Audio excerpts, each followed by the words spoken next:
We have all experienced a moment when a shift occurred, something that stopped us in our tracks and created a moment that led us to change direction, experience an awakening, or brought us much needed clarity. Tell me a story are empowering and impactful stories that changed everything. Join our host, Karina Felix, as she creates space for you to tell your story. And now, your host, Karina Felix. Hello, and welcome to Tell Me a Story. And like always, we're going to dive right in. And today we have Nandini. And as I usually say, I'm out of here. It's your turn. See you in a bit. Hello, everyone. Today I'm telling a story of challenge, angels, miracles, but also of anger, a lot of anger. But importantly, a story of healing and lessons learned. So, first, the challenge. Several years ago, my husband was receiving treatment for high blood pressure, and he was prescribed a medication that had a very serious side effect of kidney cancer. When I read the literature, I asked him, I said, "Are you sure you really want to take this medication?" And his answer was, "I really do not have a choice." I accepted his wishes. I accepted the approach that he wanted to take, to his ailment. So fast forward a few years, and I think you can guess where this story is going. He actually contracted kidney cancer. So that was a challenge. It was very, very challenging. He had to have an ablation on the kidney to remove the tumor, and because the kidney had deteriorated to such an extent, he was put on dialysis. It was something that he really, really, really did not want to do. It was destroying him emotionally, mentally. But he finally accepted when his health became so very poor and his lungs were filling up with fluid. And the doctors were saying to him, "You have to have this dialysis now. The toxins, the poison in your body is to an extent where it will kill you if you do not go on dialysis." He finally accepted that, yes, I would do this dialysis. And looking back, I know that he made that decision because he felt it was something that he needed to do for me. He needed to be here for me. So, because he was not really very willing to do this dialysis, he did not do well on it at all. I'm sure many of you have known people who have been on dialysis, and they've been fairly good. They've done fairly well on it, but he didn't. He really suffered. He suffered a lot. He was not doing well, and his health was just deteriorating more and more and more. So the angels. The angels were my neighbors who really went way beyond anything that could have been expected of them. Um, there were nights where I had to call them. They would have already been in bed. My husband would have been on the floor, not able to get up, and me not being able to lift him. And I'd call my neighbors, and they would come over and help me. And this happened quite a few times, and they were always there for us. Another angel in my life was my brother, who helped me with the long trips to Cleveland Clinic, because my husband was receiving treatment there as he was being assessed for going onto the donor list. They have to do an array of tests to ensure that this person was suitable for a donor kidney, and that the kidney disease was the only thing that was going on, and he didn't have any other health issues. Cleveland Clinic is almost 2 hours away from where we live. The drive is a horrendous drive because of the traffic, because of the roadworks that were going on at the time. And I'm so very grateful that my brother was there to take that burden off of me many times, so that I could actually rest a little and maintain some form of sanity. And then the miracle that came was that he was called for a donor kidney after just 2 years of being on dialysis. For him, it was an eternity, but I had heard stories of people being on the donor list for years, for multiples of years of what he had been, for the length of time that he had been on the donor list. The recovery process was excruciating. It was not easy. It was very difficult because, as you can imagine, it is a major surgery. But we got through it. Again, my neighbors were there to support us through that. And, my brother and my family, I'm so grateful to them for that. And the other miracle was that his improvement was just beyond anything that his medical team expected. They kept saying, that we've never really seen this kind of recovery. We'd expect people to have, this issue and that issue and the other issue, and, risks of rejection beginning to show up, and then, specific steps having to be taken to deal with that. But, thank the heavens, it has just been smooth sailing for him, and absolutely a miraculous recovery. I always say that he is a walking miracle. So where does the anger come in all of this? Well, the anger in me was that when he was first told that his high blood pressure was affecting his kidneys, he never ever told me how serious it was. This was, way back when we were still living in London. We're living now in Palm Beach in Florida. He never told me how serious it was. If he had told me that, maybe I would have, tried to influence his decision to go on that medication with that very serious side effect more. But it is what it is. I just did not know. And the other anger that came up was because I had my own health issues, very serious chronic condition, where I took control of my health. I am an absolute believer in natural healing, in alternative and holistic approaches to health. And I was able to manage and heal a very chronic condition in a way that every doctor told me was not possible. They told me that I would need to have different procedures done. They told me that I would have to go on very strong medication with also very serious side effects. And I said, no, that is not the path for me. And I was angry because my husband had witnessed this journey of mine, this process that I had gone through. And I was a living testament to the power of holistic healing. And to my mind, I felt like he really did not take that on board.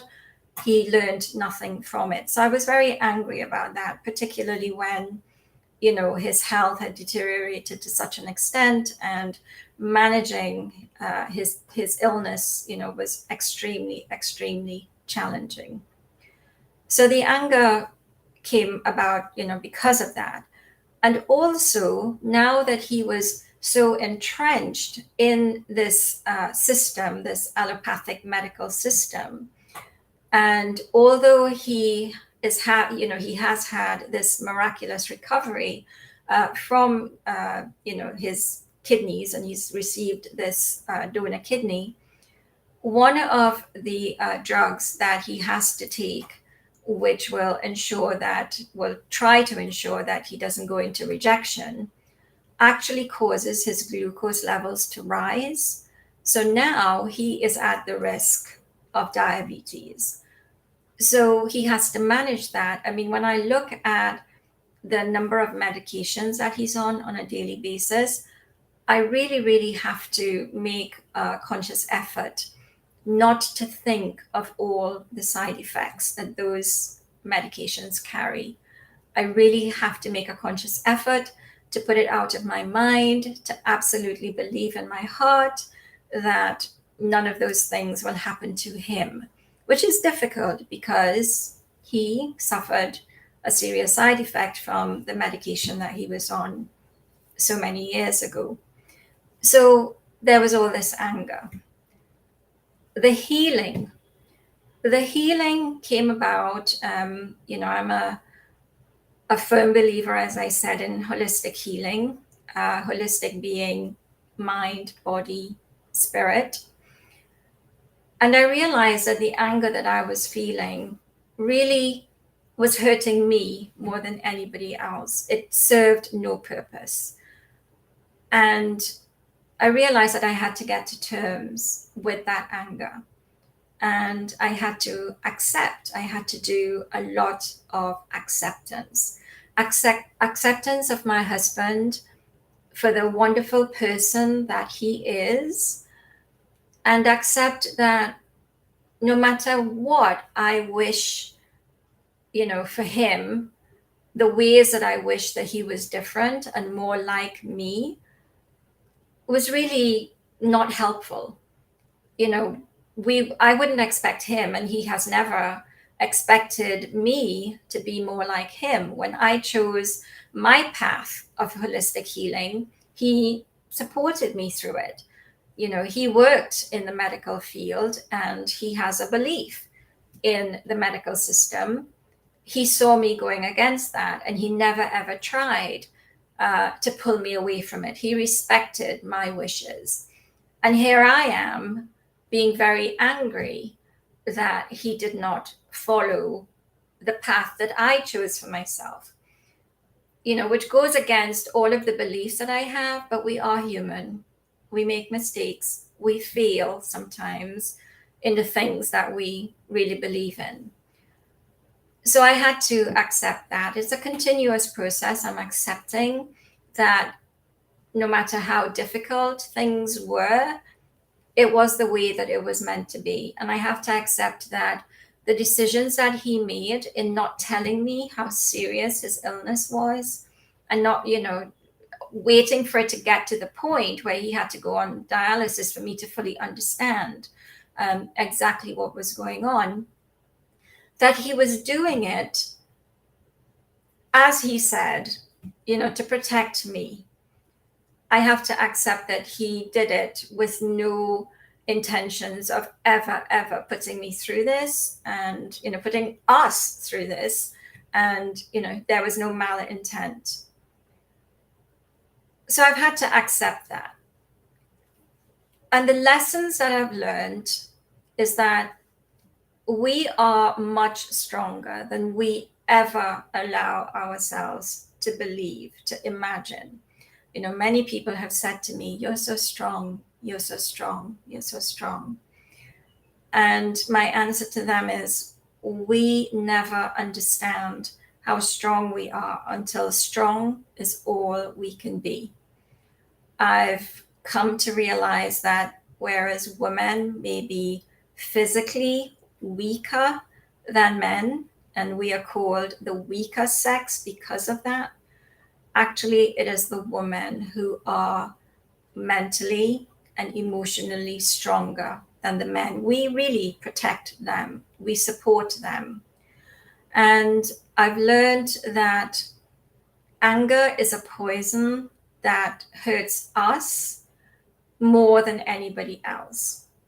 And another part of healing is forgiveness. Forgiveness. And the forgiveness that I've had to practice is mostly forgiveness of myself. I've had to forgive myself for wanting things to be different. I'm happy. I'm happy that things have worked out well. I try not to worry about, the medications that he's on, and I try not to worry about what would happen in the future.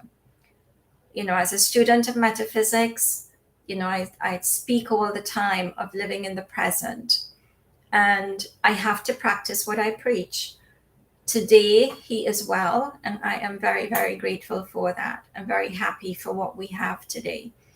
So I hope that in sharing this story with you, that you too could believe that miracles do happen and angels do exist, and that everything works out for the best in the end. And through the process, through the struggles, we learn so much about ourselves, which I guess is really the purpose of why we are here. Wow, that was what a story.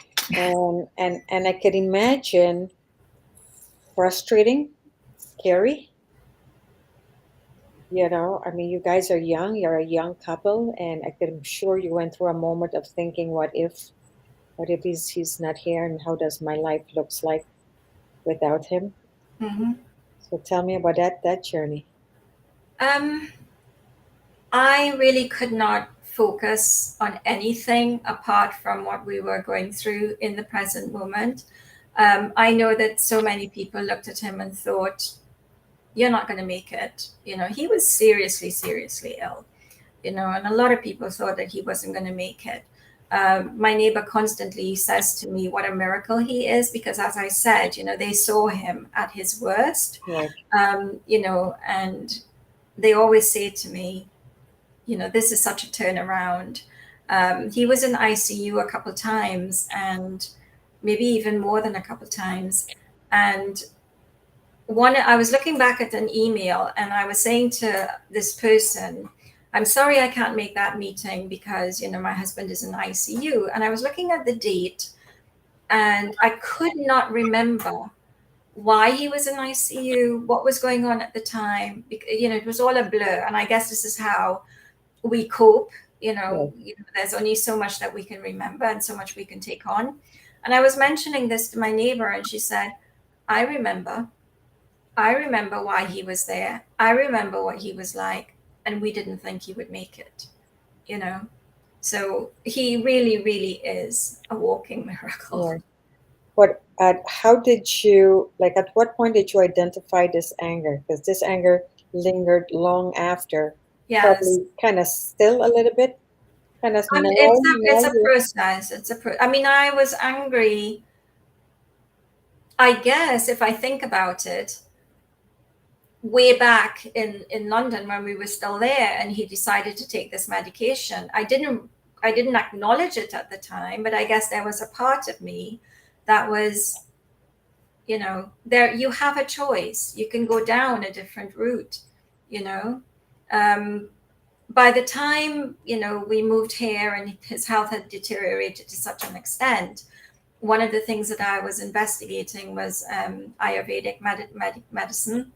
And everyone that I consulted said, if only we had known before, if his kidneys were functioning, we could have helped to improve that functioning with, the herbs and the natural medicines. But because it had deteriorated to such an extent, there really wasn't anything that could be done.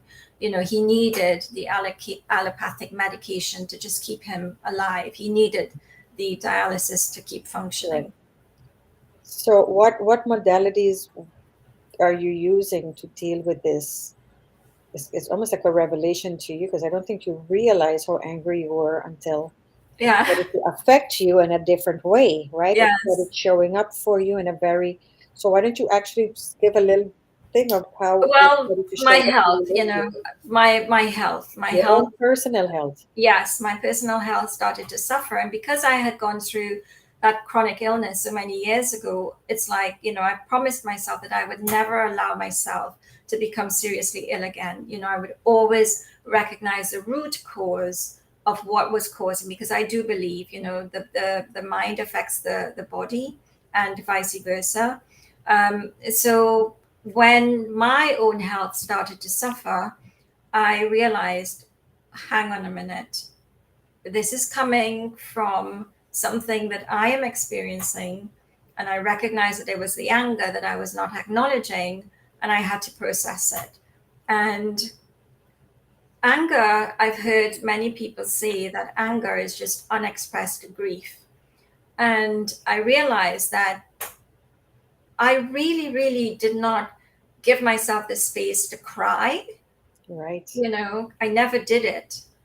um, I guess that's why everybody ever always said to me, you're so strong, because they never saw me break down. They saw me Right. coping, they saw me managing, they saw me doing what I needed to do.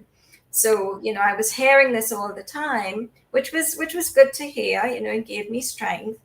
But looking back, I realized that I never allowed myself to grieve. Right. You Even when he told me, I do not want to do this dialysis, I'm ready to die, he actually said that to me. I didn't even cry then. Um, I'm just so very grateful that it's been, a good ending. Thank you so much for sharing and coming on. I know this was not easy for you because you're such a, laid back. You just said it. You don't show it. And you dealt with that for years and years and never came out and just be open with this. And I hope this was a healing moment for you I to I accept hope that yourself. it brings some kind of hope to others who hear this story.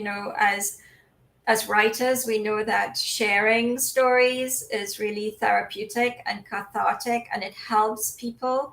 Um, In so many people communication, have told me, you mentioned the fact that there was a gap in the communication is why a lot of this happened because people yes, don't share what's really going on, how they're feeling, hmm, whether sick or whatever that is. We don't share enough and we don't let people know, and sometimes it's too late.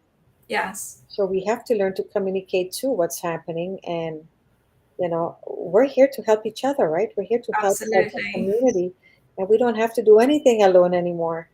But yet a lot of us are still, I don't think it's so much ego based as in, like, we don't want to bother people. Hmm, but hmm. but I always believe that sometimes it's not the people we're bothering. We're giving other people a chance to shine when where they could shine, and we're not giving them the opportunity to step up and help us.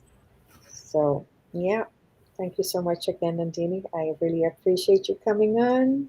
Thank you for the opportunity. I really hope that my story provides some inspiration to somebody. Excellent. Thank you again. Bye bye. And yes, that was Nandini. And what another amazing story we had today again in Tell Us a Story. If you have a story to share, please reach out to me and please come out here and tell us your story because it is very important that we share stuff like this. and know that we are never alone in any endeavor. We all have issues, and only as a community do we can move forward from here. So again, thank you once more for tuning in to Tell Me a Story.